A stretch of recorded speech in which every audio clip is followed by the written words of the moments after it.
তো আজকে আমাদের আলোচনার বিষয় হিকাপ বা হেঁচকি। খাবার খাওয়ার সময়, গুরুত্বপূর্ণ কোনো কাজের সময়, এমনকি কোনো কারণ ছাড়াই হেঁচকি প্রকোপ শুরু হওয়াটা খুব সাধারণ একটি বিষয়।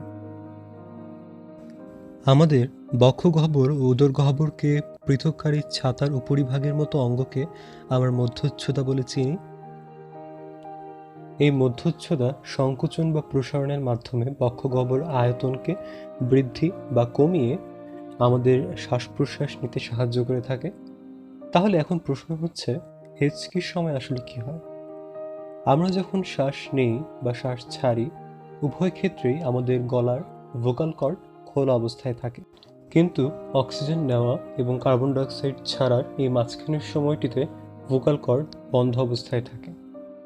হেঁচকি একটি অনৈচ্ছিক ক্রিয়া যা একটি রিফ্লেক্স আর্কের সাথে সম্পর্কিত। একবার উদ্দীপনা সৃষ্টি হলে রিফ্লেক্স বা প্রতিবর্তী ক্রিয়ার মাধ্যমে খুব জোরের সাথে ডায়াফ্রামের সংকোচন ঘটে, যার ফলে শ্বাসনালীতে সামান্য খিঁচুনি মতো হয় এবং শ্বাসযন্ত্রে দ্রুত বাতাস প্রবেশ করে। এর প্রায় 0.25 সেকেন্ড পর হঠাৎ ভোকাল কর্ড বন্ধ হয়ে যায়। এর ফলে হিক শব্দের উৎপত্তি হয়। হেঁচকি ওঠার 100-রও বেশি মেডিকেল কারণ থাকতে পারে।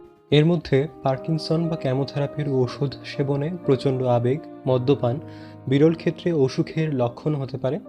আবার বেশিরভাগ ক্ষেত্রে কোনো কারণই থাকে না। অনেক সময় দ্রুত খাওয়ার কারণে খাবারের সাথে সাথে পেটের ভেতর বাতাস প্রবেশ করার কারণে ভ্যাগাস নার্ভের কার্যকলাপ বাধাগ্রস্ত হয়, ফলে হেঁচকি তৈরি হতে পারে, যাকে অ্যারোফেজিয়া বলা হয়ে থাকে।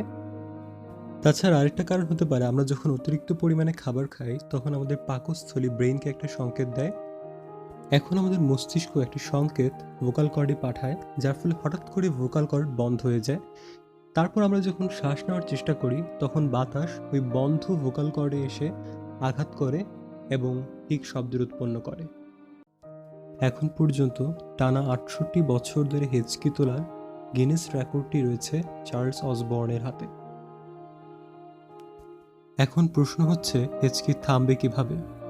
হেঁচকি থামানোর জন্য অনেক সময় অনেক পদ্ধতি ব্যবহার করা হয়, যেমন পুরো 1 গ্লাস পানি এক নিঃশ্বাসে পান করা, ব্যাগের মধ্যে নিঃশ্বাস ছাড়া ও নেয়া, এমনকি ভয় দেখানো।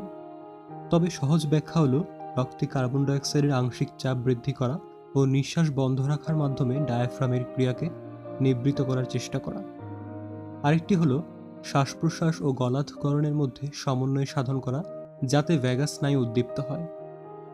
তাছাড়া আরও কিছু উপায় আমরা বলতে পারি, যেমন বরফ ঠান্ডা পানি খাওয়া, কিছু দানাদার চিনি খাওয়া, লেবুতে কামড় দেওয়া ইত্যাদি। ধন্যবাদ।